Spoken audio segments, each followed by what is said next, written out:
anyway, I seen a post. I mean, I think right now, front and center with most people is what's going on with COVID, Mm-hmm. and vaccine mandates. Yep. And we're seeing where a lot of the healthcare and pilots, they're actually, walking out.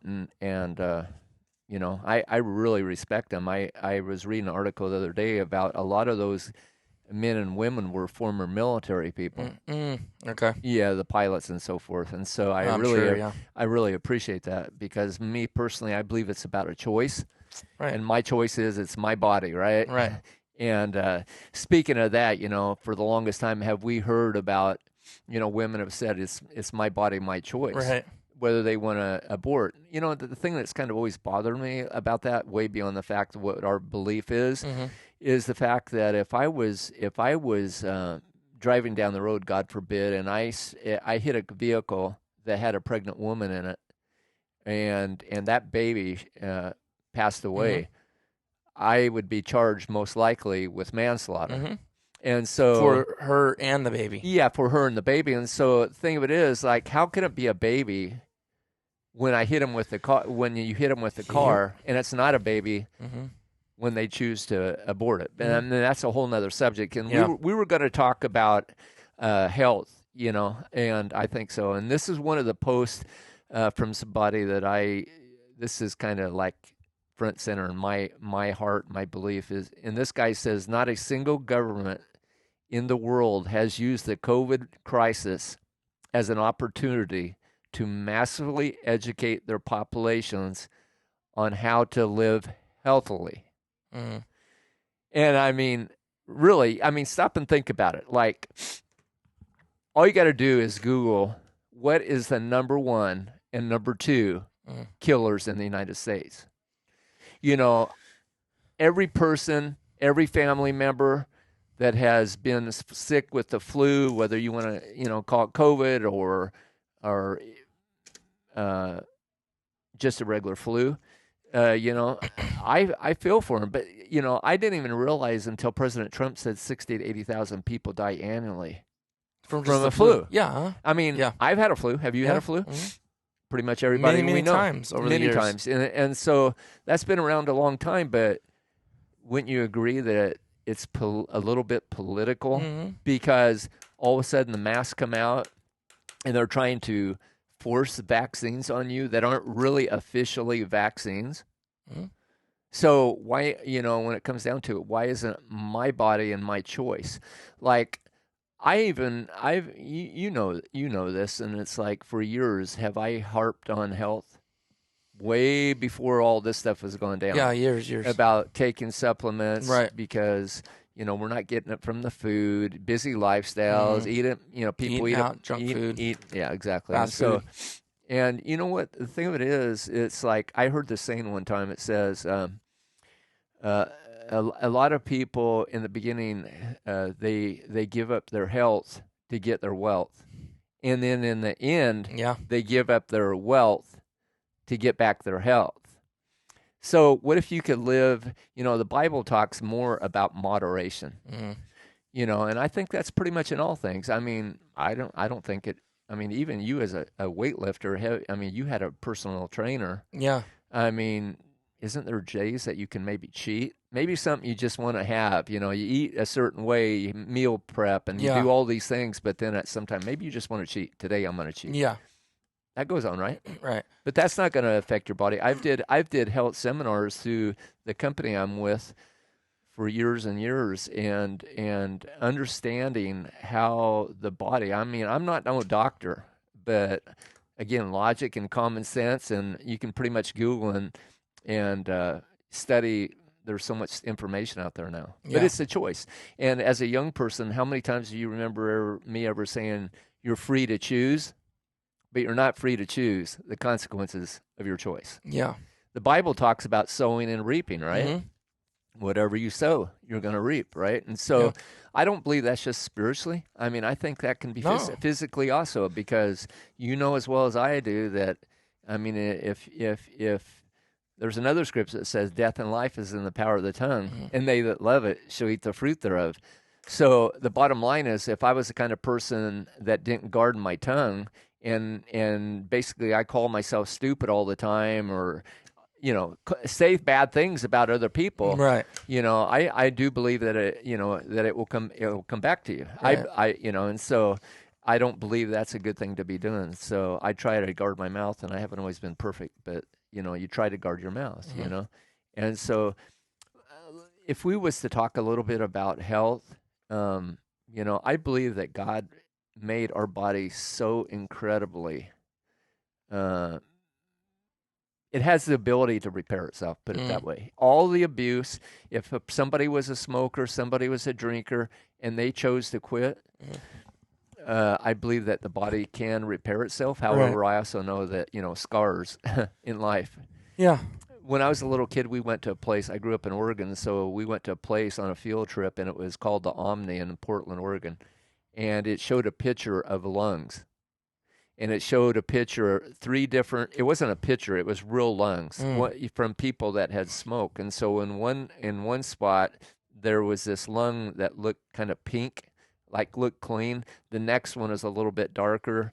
And then the next one was, just all chewed. Yeah. So it was in really bad shape. And so that really had an impact on me. And our neighbor, he used to smoke pack after pack after pack. So you look at, when you think about your life, so many people along the way have had, an impact on your life, and, I'm so thankful for my dad that, he had a major impact on the direction that I feel like I chose to do. And so I guess the point of the matter is, like I said before, 3 inches of your body loves the taste of sweet things, but if you think about, I used to, when I did part of the seminar, I took a pound of sugar, and it was totally white. You know what I mean? I said, there's no value in this at all. Your tongue likes the taste of it, but your body, once it hits the stomach, what value does it have? It doesn't have any. And so when you start to understand some of the basic things of health, it makes me wonder why our government, like this guy was saying, why our government isn't promoting wellness rather than sickness. Well, do you think it might have something to do with money? Yeah, just do a you little think bit. the pharmaceutical companies are paying people off, you think? Oh. And so it's no benefit to have for them to have a healthy lifestyle. Well, let me ask you this, and this is something I seen maybe about a month ago, and it's just fried me. And it was like, to me, it's a red flag, and it's a straight up sign. Ding, ding, ding, pointing right here saying this is what we're doing. But people are so oblivious to it and like, oh, I never even noticed that. I'm like, my goodness. It's right in front of your face. It's subliminally going into your head. Starbucks and McDonald's were putting on their cups to get vaccinated. Really? Yeah. Let me ask you, why would they do that? What benefit do they care about you that much? McDonald's really care about about your health? No. McDonald's. It just so happens, by the way, McDonald's. Okay, what we used to do, that brings up a good subject. On this health seminar I used to do, it had guidelines, and I had a PowerPoint that the company put out. But one of the illustrations was to take a pantyhose. Now, what's interesting about that whole scenario was that a pantyhose was representing your colon. So your small intestine, goes, the food that you eat, goes into your stomach. The acids break it down, goes to the pyloric valve into your small intestine. The small intestine, they say, is around 21 feet long. It has villi and microvilli, and this is where all the absorption sites are. They say if you stretch that out, it's the same as a singles Wimbledon tennis court. Okay, so, but the large intestine, which is basically the septic tank or sewer or whatever, it's like 5 feet, but it can expand out to like 5 inches. Really? Yeah. Ooh. And so you can have buildup in there, right? Yeah, no kidding. And that's a whole nother story. I didn't know it could stretch out that much. Yeah, my goodness. That's a whole nother story, because I did the 40-day fast that I never ate no food at all, nothing. And that was I documented everything that happened, 40 days without food. And I just remember the process that I went through because enemas and stuff like that's like really a big deal doing that. And I just remember what happened when I did that from in build up and stuff. But so what was I saying? Okay, so the colon, the large colon, it can yeah, expand to 5 inches. Yeah, and so the pantyhose. What we would do is you would cut the legs off, one end off, and McDonald's is what we used to always use. Is we'd have the fries and the hamburger, right? And so we would talk about, what you do is you would, kind of crunch it up and stuff like that, like you're chewing it. Obviously, there's no acid in there, but you would stuck it in this pantyhose, and it would just keep stuffing it in and stuffing it in and stuffing it in, and the sock just keeps expanding and expanding and expanding. And it kind of used the illustration about, having bowel movements, going to the bathroom, 2 to 3 times a day. And this stuff just gets blocked in there, right? And then showing that whole illustration, and you'd pour some kind of a drink in there, a soda which has hydrochloric acid, phosphoric acid like Mountain Dew that leaches the calcium out of your bones, out of your bones. I knew I'd get him on that one. Anyway, so phosphoric acid, okay? It's like, okay, as you get older, how many times have you ever heard about older people that fall and break their hip? Through my lifetime, that's a duck. Boy, as deaf as you are. Like duck. Anyway. Hey. Oh, what's going on here?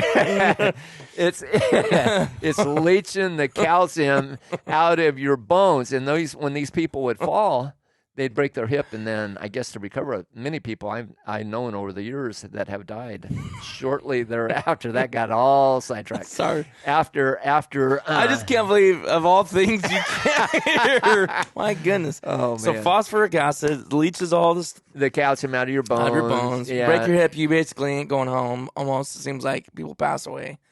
For the most part, it seems like. A lot of people. In fact, that's what you always hear. Oh, they broke their hip. It's like always like a downhill trend after that. Yeah, it seems like time and time again I've seen that happen.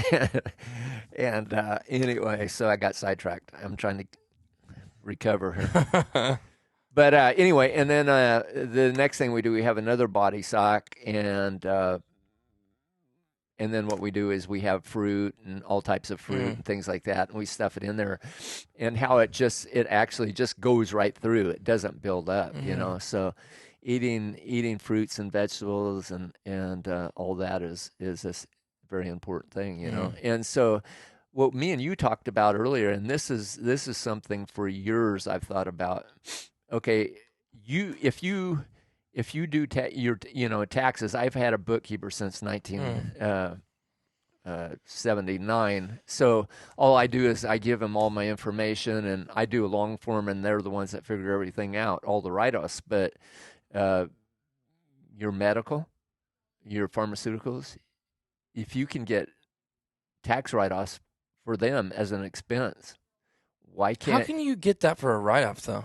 Is what I'm trying to figure out. That's the way our tax system's set up. Well, who do you go get drugs for high blood pressure, for this or that, heart disease, you can write those off. You can write them off. It's an expense. So my question is that has bothered me for years. What if, stop and think about this. Car insurance. I'm sure you got car insurance. So when you got your car insurance, did they ask you if you smoked? Yeah. So by being a smoker, you got a bit of a discount, right? Not being a smoker, yeah. Yeah, I'm sorry. Not being a smoker, right. You get a discount, right? And so my thinking or is... Or a tobacco user or whatever. Yeah. Do you chew or do you smoke? Well, you said smoke, but like, do you smoke or do you chew? I think the word they always use, like, do you use tobacco? Tobacco, okay. But anyway, so you get a bit of a discount, right? So my thinking has always been, how is that a fair system? If you got people who literally are abusing themselves, literally, whether it's food, drink, or tobacco, how is that? And this is not to be okay. This is just my body, my choice. Okay, how is that beneficial? Why should I not have to pay a price for people that are abusing themselves? Right. And so why can't I write off all the supplements every year, like they vitamins, itemize it like you're doing expenses as far as pharmaceuticals. What if I don't ever go to the doctor? Thank God, if I don't go to the doctor, and I know stuff happens. I mean, come on, right? I'm 65.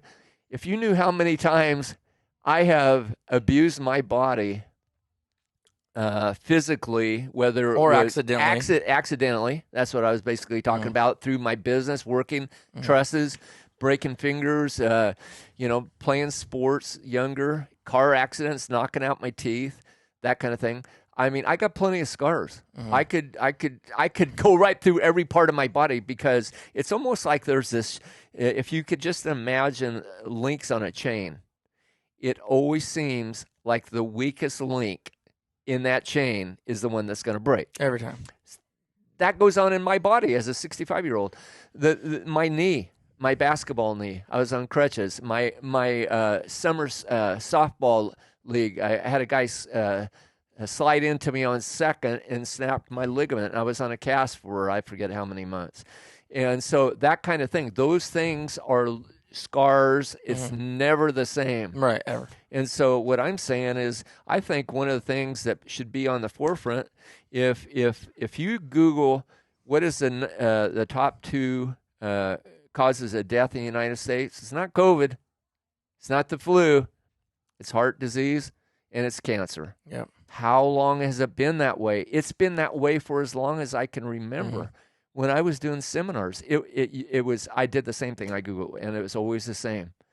Why aren't they making a big deal about that? Why aren't they trying to do preventative? Why do they not help educate people, and so they don't have to suffer because of this? Yeah. If they truly care about if they everybody. truly care. Because they do care, Dad. They really, really care. They the care, government right. cares. Yeah, about you. Oh, yeah, right. Yeah. Yeah, the government.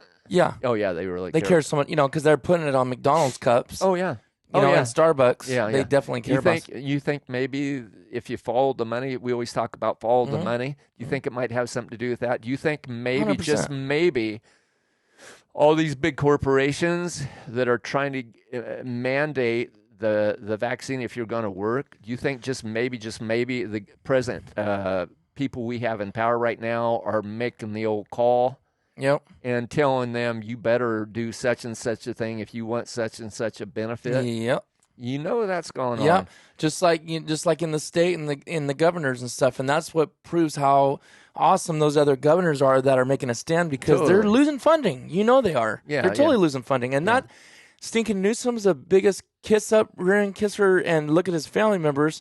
And he knows that he's not going to get this much. I mean, they threatened it. Last year, we all seen it. They were talking about they threatened Merced County and all the other counties that we're not giving you your funding if you don't, wear these masks in your place. We're shutting you down. I mean, it's been insane, and we forget about it because we forget quickly. But like now that I'm saying this, I remember all the little things that the restaurants tell us. Yeah, if we don't do this, the what are they called? The health department for the county or whatever that is. I don't know if that's county or federal or state, but they're going to come in and shut us down. And just basically, it was always fear mongering. It's always causing fear in these people that are trying to start business, run their own business. That's all it was. And were they ever really do it? I honestly don't know, because not very many people stood. You're right. But it's just like, it goes back to, like I said, the Starbucks, McDonald's, that was just one of, I'm sure, a million. Okay, let me ask you this. If it's our body and our choice, why were they handing out literal money, giving money out, free ice cream cones, free this? You get your vaccine, we'll give you free ice cream. You go get your vaccine. My company, I don't know if I told you this. Think about this. They just did it like not a couple weeks ago, that if you get your vaccine, you are entered into a drawing. Think about this. This is insane. 10 people were going to be given $10,000. No. Yes. It's right in my email. I can pull the documents and show you to you. So 10 people in this company that I work for have won $10,000. They were announced as they update if they got the COVID. And so what impact did that have? I have no idea. They don't say nothing about it. Yeah.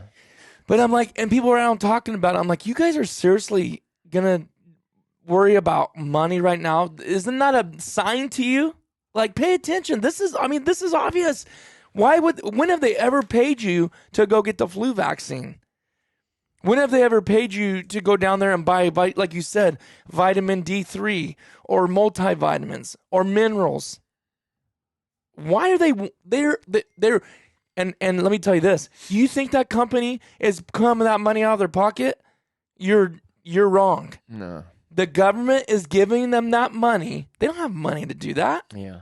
So they're getting money for that. There's no other reason for it. Exactly. Yeah, and so that's pretty interesting because Yeah. the other question is, why did they pick any corporation that's larger than 100 employees?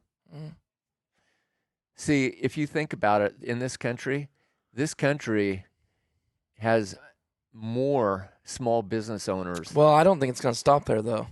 What's that? The 100 people. Oh, I know that's where they started. That's a start. They never, because look what they did with the mask. Remember they said, oh, in group settings you can't have group settings over 50. Yeah. Then it went to 25. Then it went to 10. Yeah. And then it went down to 5, I think, or something stupid. So, I mean, how many times have you heard Fakey Fauci ever say you should wear a mask and you shouldn't wear a mask, and then you should wear a mask and now you should have multiple. But how many people really know that? Multiple masks. Well, see, that's know what I mean? why I think your podcast is great and that we have this conversation. We don't claim to be the professionals in this area, but I can tell you this: if you aren't listening to more than all the traditional news media outlets, ABC, NBC, CNN, and all those, which probably most of the people that follow you on these podcasts, their eyes have been opened big time for sure. before we ever went this. But maybe we can share just a piece that will help them, or they can share something. But I mean, the whole thing, I mean, multiple masks and all this, there's no possible way that a virus the size of a virus is going to be stopped by those masks. No. It's the biggest lie ever. Yeah. I mean, 2020, I could count you on my hand, one hand, 5 times or less, that I actually put a mask on for 2 or 3 or 4 minutes, and it was only because of the people that I was with that I had to do what they said at that particular time. I didn't want it to come back on them. But as soon as I walked away, I took it off. Yeah.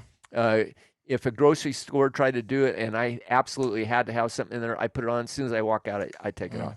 But 2021, there was a lot of questions still in people's minds about what was going on. For real, you know what I mean? Yeah. We hadn't been awakened to so many of the lies that's been going on That's today. been getting revealed now. Do you mean 2020? I'm saying 2020, back then when everything was first starting, it was kind of the unknown. It was for all of us. From that time till where we're at now, the Great Awakening, the things that's happening, the information, the stuff they tried to censor, the stuff they tried to shut down, black out so people don't get it, it's happening word of mouth. I've always said word of mouth is the most powerful form of advertising. Yep. How many of the people that are actually part of your podcast or Mid-Valley Mercenaries, they never knew you? Well, you know, I'm sure they researched, but I guarantee you there's people that shared because they loved your podcast or they loved Mid-Valley Mercenaries. So they shared on YouTube, right? And so, and you have other people you partner up with too. They're doing the same exact thing. So word of mouth is, in my opinion, most, you know, I mean, how many times have you bought something? Right. Because, I mean, I we look love at that reviews. product. We look at reviews and that kind of stuff. And so that's kind of the same thing, but it's even more effective when it's a personal thing, right? And so, you know, I go back to this, though. I've always believed for the longest time, and I'm so thankful that I had this awareness about your immune system, the God-given immune system, that if you live right, eat right, it's not saying you're not gonna have accidents and that kind of stuff. And there's not a place. Hey, if I break something, you know, go to a doctor, get a cast on. Yeah. But you know, short term is my goal. I don't want to step foot in the hospital. I don't want to do any of that stuff. You know. Yeah. Who wants preventative, to? right? Right. Who wants to? And so it's not if you do, you're a bad person, or you just you know what, you deserve this because you take care of yourself. That's not what. you're saying at all. No, not at all. Accidents happen. Things happen. Things happen. Or you pay the price for bad decisions longer ago. Exactly. Or you pay the price for decisions you just did. Yeah, exactly. But usually most people learn from them, right? We all have. We've all done the mistakes. Hopefully so. And so it's, like I said, it's an amazing thing the way God created people. Each of us, we're so intricately made. I mean, he says we're fearfully and wonderfully made. And I don't understand how it takes more faith, in my opinion, to believe in the Big Bang Theory totally than it does creation. Right. I mean, give me a break. When you really get into the Word of God and you see the incredible, it's a beautiful thing. Do I understand it all? No. But do I understand the basics? Yes. Right. And so I try to live by the gospel is really set up to keep you from going through all those things, spiritually or physically or financially. And so it's in place. And I've often said this, as your dad, as Thomas's dad and Trinity's dad, as the grandkids, I want the best from them, but you're free to choose. And you're not free, but you're not free to choose the consequences of your choices. And so if I can point out something to you, the whole idea is we all win, right? Yeah. I mean, you Totally. shared many things with me that has helped me. So I'm not too good to learn from you, and you're not too good to learn from me. And people that are actually part of this podcast or on YouTube, they're picking up all kinds of stuff from you. Yeah. Things that you shared. And they're helping me. And they email me stuff, and I'm like, I didn't know that, or Yeah, and so it's an awesome thing because I heard this a long time ago. Either you have a network, or you work a job. Now, what is that to me was speaking to me because the beauty of what's going on here, and like I've been working on a project of mine called Big Story Outdoors since 2018, and I'm seriously thinking about going the podcast direction, and pretty much I'm picking your brain and looking at other things, and I really kind of feel led to do that more so than the YouTube thing right now, and so I think it's invaluable to share some of the information, and that whole thing there is going to be, I feel, amazing because so many of the stories, whether it could be the Bigfoot people that have experienced that, or all kinds of. I got a doctor that I was telling you this morning. That guy right there is a chiropractor, and he was a ranger in the military, and I think he was a lieutenant. And he actually there was when the wall in Germany came down. That's crazy. And he actually got piece of the whatever it is, or rocks, or concrete, or whatever it is. But I've interviewed him and stuff, and he's just a wealth of information. So to me, it's all about trying to share information. Yeah. I always truth. Yeah, exactly. I've always said we're in the information dispensing business, not the condensing business. And so to share the information with people, and then you research and find out what you believe is the truth for your life. And so anyway, there's a scripture that I think goes good because my thing is discernment, right? Is what? Discernment. Yeah, discernment. It can really only come true discernment. Okay, so there's wisdom and experience and knowledge, and those are all they're different things and in their ways, and we can learn that. Common sense is a failing thing in this day and age that we live in. Like, people just don't have common sense. It's like, I don't know what creates that, because we don't think we're better than anybody, but I feel like now I haven't had, at times in my life, I haven't had common sense. Like you call yourself an idiot, like, you dummy, like, why would you do that? You should have known better. Just, foolish things we do, like jumping off that house and hurting your back, just dumb things, right? Yeah. But discernment is a God-given thing that His Spirit can do, lead you in ways that you would have never thought of yourself, and through His Word. But Colossians 2:8 says, beware lest any man spoil you. Talking about this government through philosophy and vain deceit. So what's going on right now is these guys are philosophers, and they've come up with these things in these ways, and and this vein to see. It's straight up deception's all it is. Just full deception. Again, money's not evil. It's the love of it that is the root, and that is the problem is they love the money. Right. I haven't felt comfortable going to a doctor since Dr. Schill. Like, I feel like Dr. Schill actually cared. And I know there's good doctors out there, but they're like barely can find them, in my opinion. You were like just born. I mean, she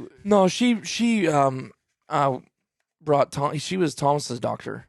I remember her plain as day. Yeah. Oh, okay. Up until I don't know, late teen or mid teen, late teen somewhere, and that's when she got. Yeah. We just never go to the doctor. Yeah. But I remember her very well, and she seemed like a personable. Had a personal relationship with mom and us as kids, because that's where we would go if we ever went to the doctor, which we never did. I know you went to Ostriker or whatever back in the day, but I have never felt since then that I've ever had a doctor that I had a relationship or that really cared. It's all these people, and again, if you work at these places, I'm not saying you are like that, because more likely if you're listening to this, you're cut from the same cloth, and so to speak. But we all know, let's be honest here, that most of those people, when you go into MFA or to the ER, there's one of two things going on here. They're either a joke and they don't give a lick about you, they're there for their paycheck, or they were good people, but they're so embittered by the literal, how can I say this nicely? The system. The people in the system that come in there that try to take advantage of the system. Right. And it's fake. It's not real, or it's self-inflicted. So the people that really need the help can't get it and can't get true passion and consider. That's the whole point of that industry, is to be compassionate for people that are hurting. But there's been so many people that come in there that have self-inflicted, take advantage of the system, show up in the ER. I'm talking about the ER, emergency room. That the people that really need help can't get it, and then when they do get the help, they're not really treated properly because they're so beat down, worn down, dealing with this junk all day long that when you really almost cut your arm off, they don't care about. It's like they care, but they're so numb, because I work with these people every day. Desensitized. I get desensitized, and I get that way myself too, like, like you see someone and they're serious messed up in the medevac world, but at the same time, it's like, well, you shouldn't have been cooking drugs in your garage then, and you wouldn't have blown up.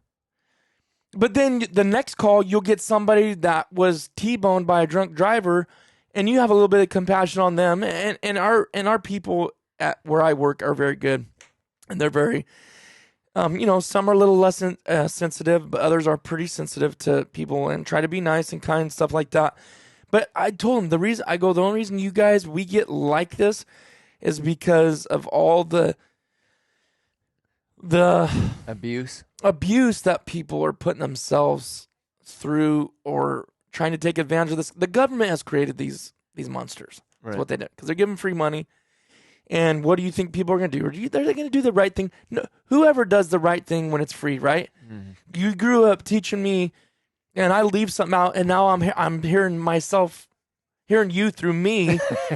Like that. Put this stuff away. You got it out. Put it back. Yeah. And it's like, you never respect anything until you work for it yourself. And just like your kids, and that's how you got to teach them. I want to give my kids everything. Sorry, I'm going a little bit of a rant here, but you want to teach your kids things. You want to do stuff for them, but how are they ever going to learn to respect something unless they hurt and work and suffer and sweat themselves? They ain't going to. It's impossible. And so a big factor is it starts at home. The parents don't teach their kids. They give them everything they want. They don't appreciate it. And guess what? Then it moves into their teens. And then it moves into their job. And then it moves into their marriage. And all this whole thing started in the home. Mm-hmm. And maybe I need to save that for another podcast, is the home. And so then that moves into the hospitals and affects them. And it's just it is. It starts. So I guess I kind of was getting off on rabbit trails there, but beware. People that are listening to this right now, beware. It's not that you walk around in fear. It's not that you walk around thinking everyone's out to get you. The government does have some good things. The government does have some things they offer that are very helpful and beneficial. Look at the food stamps. There is good. That has helped people I truly know that were in very bad, hard times. They weren't lazy. They still worked, but they still needed help. And when they didn't need it, they got off of it. So beware, lest any man spoil you through philosophy and vain deceit. Don't believe everything you hear. Be diligent. Be sober, meaning pay attention, focus. Don't soak up everything you hear.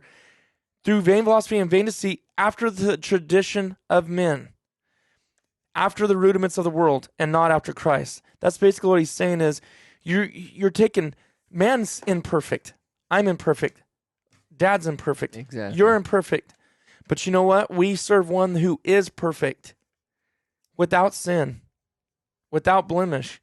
And so the only way that we can live the way that we need to live properly is through him.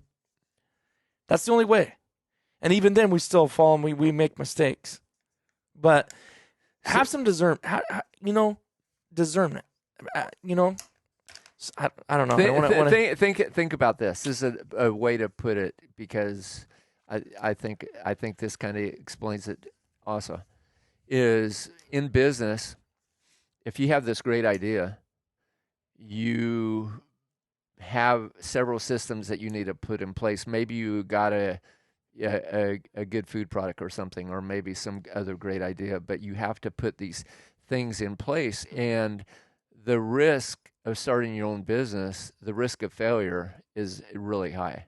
Yeah. And so why do people, the last time back in the day, it was around 150,000 that you had to put up for a franchise. Obviously, McDonald's and companies like that is more. But when they have a turnkey business that's been proven to be successful, and so they have a manual, a guidebook, a school. Basically, this is what you have to do. You have to bag it this way. You have you do all these things. It lays out a whole system how to be successful. And if you stop and think about it, how many McDonald's have you seen close down?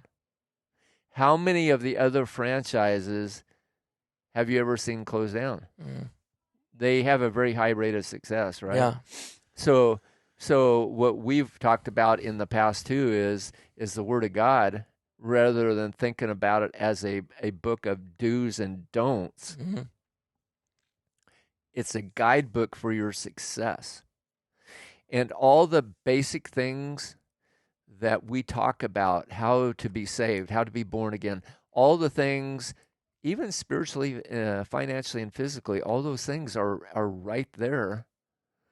And I know for a fact, after all these years, I mean, I've sat on, I was raised in church. I did Bible memorization. I don't understand every scripture that's there. Right. But I can tell you one thing.